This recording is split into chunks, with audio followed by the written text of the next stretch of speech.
Okay, so first let me start off with a quick kind of tour of the Photoshop document here so you can kind of see the broad strokes of how this thing's constructed. Then later on we'll get into some of the specific parts of this, color grading effects and so forth, so you can see some of the detail of how this is pulled together. So as with most of my composites, I like a control folder up the top. This is stuff that I will toggle on and off as I'm working on the document. Most important thing here is a black and white layer. So this is just a saturation adjustment layer that you can pop on from down here. And I just dial the saturation all the way down to 0, so it goes in black and white. Main reason I do this is so I can control contrast. So when I'm working on the document and the various different layers, I've got this as a reference to be able to dial certain things up and down value-wise so that I can sort of keep things focused.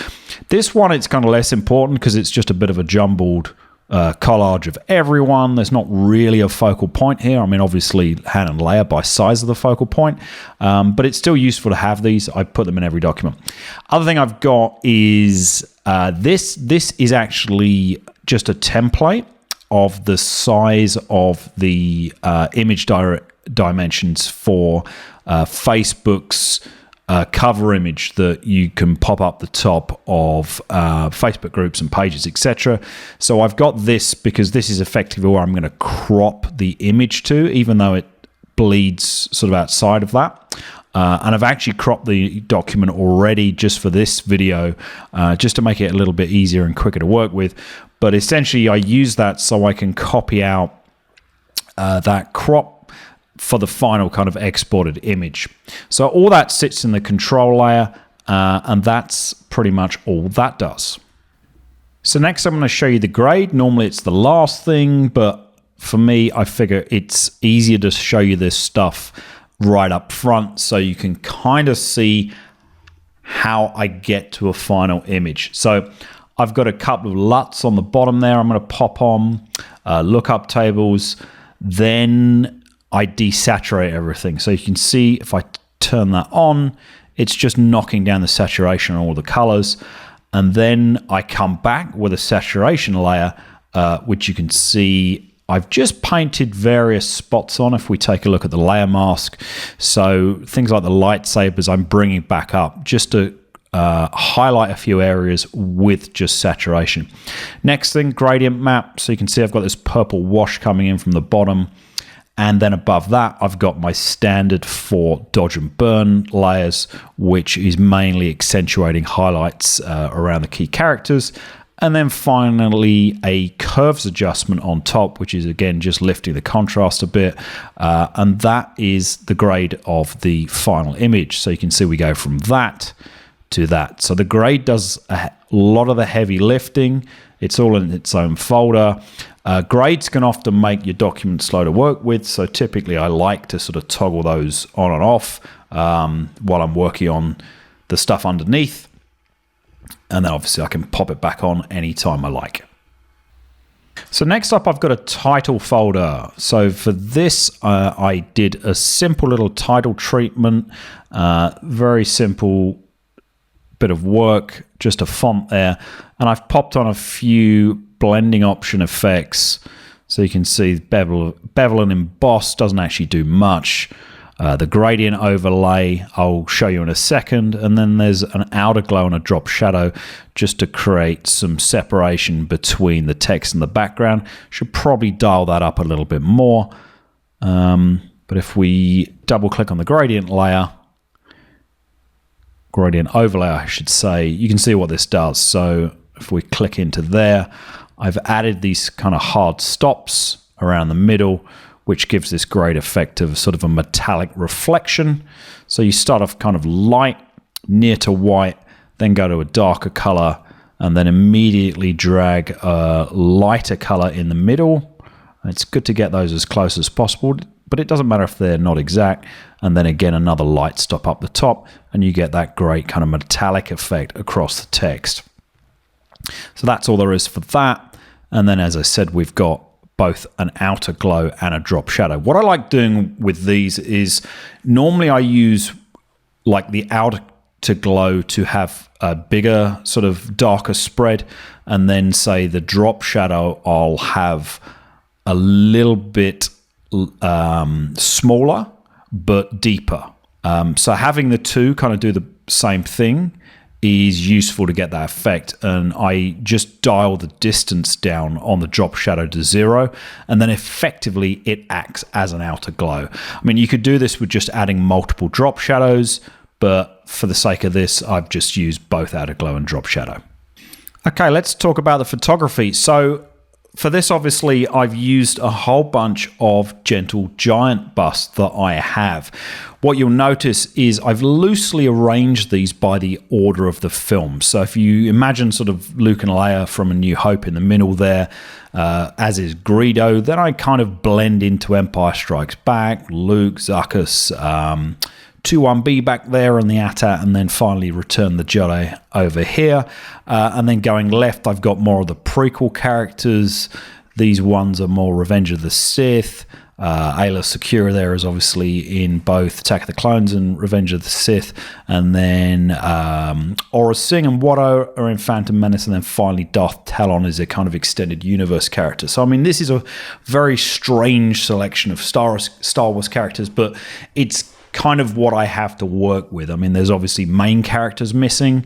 You've got a lot more side characters and things here, but it gives a nice kind of eclectic spread of the different sort of characters that Gentle Giant produce, and makes for kind of a fun piece. I didn't sort of pre-plan this out too much. I pretty much just grabbed the pieces that interested me, that I thought were visually interesting, and just took shots of them all. In terms of arranging these, it's very much drag them on screen, knew that these two would be a focal point, and then it obviously makes sense that, you know, characters like Luke and the Emperor have more of a spot than some of the smaller characters. But then it's really just about making decisions about who's going to be really dialed down in size.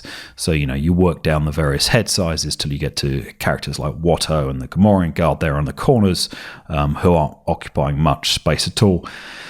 So each of these is a separate Photoshop document. If I just pick out one, say Luke here, you can see they're a smart object. So I work on the photos separately. If I double click into the smart object, you can see it's actually a green screen shot. So if we just focus on the one layer, disable the layer mask there, this is pretty much all that's happened with the photography. So I've shot it against green screen. I've done a little bit of work here to extract it from the green screen background, and then I save all the characters out separately as PSD. The reason I do that is because when I then come to working on the main document, I can place these by going File, Place, Linked. What that will do is pull each of those characters in on screen in the document without making this document absolutely huge. So it helps with file size, it helps with file management. It also means I can go back into any of the individual characters whenever I like, and make little tweaks and edits to their selection, or anything else I want to do as I need to. So what I did to start with was just get a few folders to arrange these. So you can see I've got sequels, prequels, and then I've put the various sort of films in there as folders, episode 1, 2, 3, etc.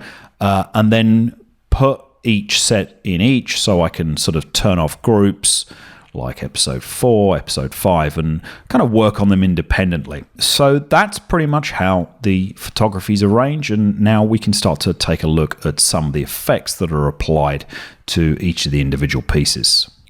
Right, let's jump into a couple of the character pieces here and show you some of the treatment I've done on these. Most of them have had a kind of similar level of setup. So all of them I've applied my rim lighting effect. So if you look at Leia here, for example, if I turn this off, you can see this just boosts this rim light effect around her whole edges. Now, I won't go into detail on how I do that because I've got another video on the channel which you can watch here, which goes over this effect in detail on how you can set it up. It literally takes 1 literally takes 10 seconds to set up once you've learned how to do it, and then you get that effect there. On top of that, with Leia, I've also just colorized her slightly around the edges just to kind of blend the lighting that you might get off of the Emperor's lightsaber here. So she's got a little bit of red glow to give that sort of feel of motivated lighting. So if I turn that off, you can sort of see what she looked like without that in place. So this is very simple. It's just a straight layer clipped to her, and then I just get a red paintbrush, very, very low flow, sample the red from Palpatine's lightsaber there, and then usually I'm working with a soft brush like this, flow about 4, and I can just sort of paint that red effect around the edges to suit. So again, you can see Hannah's got the same sort of effect with the inner glow, and indeed I've gone around each of the characters and applied that same effect and then dialed it back either with a layer mask or opacity. Notice a lot of these pieces have got layer masks on them, and what I've done with this is just use this to mask out the bottom of the pieces here where these busts reflected in the base I took photos on. So if I disable the layer mask, you can see that sort of pops back in there. We'll just knock that one back out, and that gives you an idea of the treatment that's gone onto each of the individual pieces. So the other thing there's a lot of on screen are lightsabers. So all of these had a pretty similar treatment. So if we scroll over to Ayla Secura here, and again, this is why it's useful to have everything in layers and groups, because it helps me identify where the pieces are. It can get really, really complicated with documents like this. So having your layers named and organized is helpful to help you work around your document. You can see I've even color coded my layers. So I know, for example, loosely these layers correspond to an individual character, and then the color I use for the layers helps me identify, oh yeah, okay, Ayla's a blue character, so I've used the blue labeling in this case. So with the sabers, again, I've got another video on the channel you can watch that goes into detail about how I do this, but it's pretty simple. Start off with the pen tool over here. I'll pretty much draw around the shape of the saber, and then once I'm finished with the pen tool, I come over to paths here, right click the work path, make a selection. You can do say 0 or 1 pixel for the feather radius, doesn't really matter, and then I'll create a new layer and immediately fill that with white. So that becomes the basis of a lightsaber core, and then it's pretty much as simple as just putting on a couple of blending option effects. You can use outer glow, drop shadow, and then in each case it's just a matter of picking the right color for your lightsaber. And so that's pretty much all there is to it in terms of making up a lightsaber. Again, you can watch that other video on my channel, which goes into detail on how to do this and finesse it a lot more. The other thing I did with Ayla here was just work off a little bit more of a blue color cast onto her from the lightsaber. So much similar to what I did with Leia. It's another layer that I clip to her character and then just paint on to give more of an effect of the light spill coming off that saber. Just looking at it here, it's probably still a little bit dark, so I could do something like get a levels effect on there and just make that a little bit brighter so that that effect really, really pops. The last thing in this piece is the star field at the background. So I've got a folder all the way down the bottom for this. A couple of things I do with this. I use my star brush to paint the stars on. Again, another video on the channel you can watch that goes into detail about how to create one of those for yourself. And so I paint stars on, and then I apply a little bit of a colorized drop shadow onto the stars, which just helps them pop out a bit.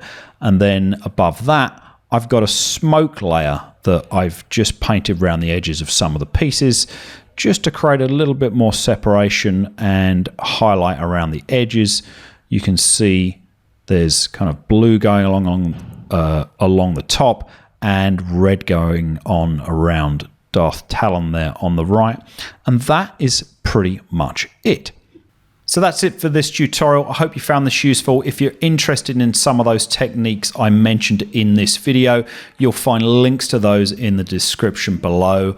And if you like this video and you want to see similar stuff, there's plenty of other pieces like this on my channel. So subscribe now. You'll also find a special video for subscribers only on the channel page. Thanks for watching, and I'll see you in the next one. Head to ToyShooter.com for more tutorials, resources, and help with Photoshop compositing. You can also subscribe to my free newsletter by visiting shoot.toys in your browser or clicking on the link on screen. You can also follow my work on Instagram at instagram.com/shoot.toys. Subscribe to the channel to watch a special subscriber-only video, which you'll find on my channel page after subscribing. Lastly, you'll find links to all the places I've just mentioned in the description for this video below.